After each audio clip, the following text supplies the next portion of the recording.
टॉर्निकेट को हम कितनी ज़्यादा देर तक नहीं बांध सकते, ठीक है, यानी कि टॉर्निकेट को हम मैक्सिमम कितनी देर तक बांध सकते हैं। तो इसका आंसर है 1 मिनट या मैक्सिमम 2 मिनट, इससे ज़्यादा नहीं। इससे अगर आप ज़्यादा बांधेंगे तो पेशेंट को हीमो कंसंट्रेशन हो सकता है, ठीक है, उसके ब्लड सेल्स जमा हो सकते हैं उस जगह पे, उस वेन में। ओके, नेक्स्ट क्वेश्चन आता है, ये आपको इमेज दिख रही होगी, एक साइड लेफ्ट हैंड साइड में आपका ब्लड अगार है, राइट हैंड साइड में आपका चॉकलेट अगार है। तो क्वेश्चन आपका बनता है इस पर कि आप चॉकलेट अगार को कैसे बनाते हैं। तो इसका आंसर है, ब्लड को, जो आपका ब्लड अगार है उसको धीरे धीरे हम हीट करेंगे 80 डिग्री सेल्सियस पे, और वो फिर आपका कन्वर्ट हो जाएगा चॉकलेट अगार में। नेक्स्ट क्वेश्चन है, आपको दोस्तों इमेज दिख रही होगी, इसमें एक जो वाइल है उसमें जो सिरम है ऊपर आ रखा है वो बिल्कुल ट्रांसपेरेंट है, और दूसरी वाइल में जो सिरम है वो हीमोलाइज्ड हो गया है।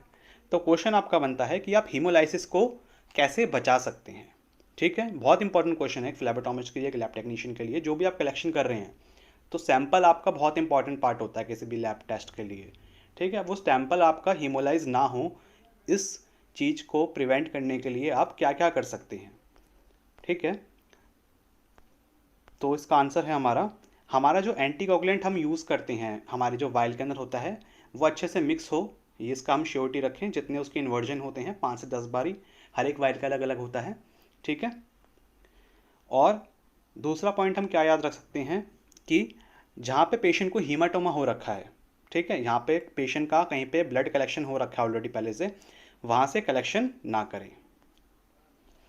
नेक्स्ट पॉइंट है, हम जो प्लंगर होता है जिससे ब्लड को सक करते हैं, ठीक, उस प्लंगर को बहुत ज़्यादा फोर्सफुल ना पुल करें, ठीक है, उसको बहुत तेज़ी से ना खींचें। अगर हम नीडल और सिरिंज को यूज़ कर रहे हैं या फिर कोई स्मॉल साइज़ की नीडल यूज़ कर रहे हैं, ठीक, तो नीडल से आप बार बार पेशेंट के सैंपल को कुरेदें नहीं, ठीक है, वेन्स को ना कुरेदें, ठीक। Make sure the venipuncture site is dry, आपकी जो वेनी पंचर साइट है जहाँ से हम कलेक्शन कर रहे हैं वो आपने पहले डिसइंफेक्ट किया। कुछ लोग क्या करते हैं, डिसइंफेक्ट करते के साथ ही आपका डायरेक्ट नीडल पेशेंट के इंसर्ट कर देते हैं, लेकिन हमें पहले उसको ड्राई करने के लिए वेट करना पड़ता है, उसके बाद हम उसमें नीडल इंसर्ट करेंगे। ओके, देन आता है हमारा अवॉइड अ प्रोबिंग ट्रॉमेटिक वेनी पंचर। हम प्रोबिंग नहीं करेंगे, जैसे मैंने बताया अभी कि नीडल पेशेंट की वेन में डाल के कुछ लोग टेढ़ी मेढ़ी नीडल करके देखते हैं, ठीक है, तो उसको प्रोबिंग बोलते हैं, ठीक, जिससे क्या हो जाएगा, पेशेंट की वेन में ट्रॉमा हो सकता है और आपका सैंपल जो आएगा वो हीमोलाइज सैंपल आएगा।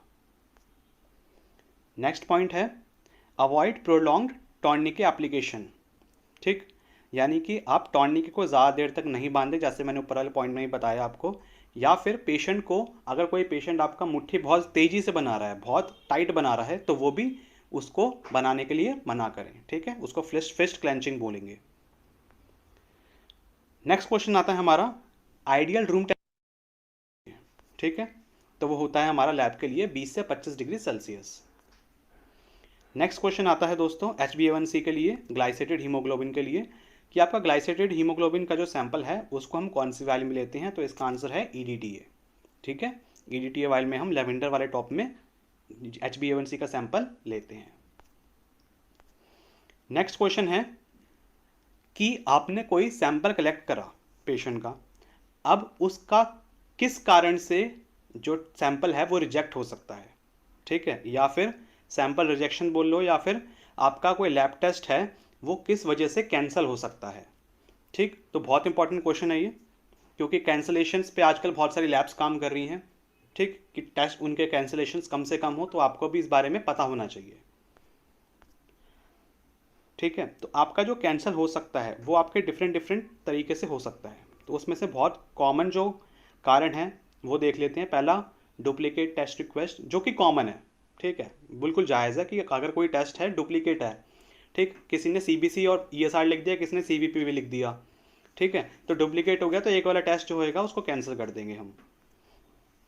दूसरा है इनकरेक्ट टेस्ट ऑर्डर, आपका जो टेस्ट का ऑर्डर है, ठीक है, वो सही नहीं है। टेस्ट नो लॉन्गर नीडेड, जो टेस्ट करवाना था पेशेंट को वो उसकी ज़रूरत नहीं है पेशेंट को, तो अब टेस्ट आपका कैंसिल करवा रहा है पेशेंट, ठीक। ये तीन कारण बहुत ज़्यादा कॉमन है। अब इसके अलावा हमारे टेक्नीशियन से या लैब वालों से क्या गलती हो सकती है, टेक्निकल प्रॉब्लम क्या क्या हो सकती है सैंपल कलेक्शन के प्रोसेस में, उसकी वजह से आपका लैब्स में आपका सैंपल जो है वो रिजेक्ट हो सकता है, कैंसिल हो सकता है।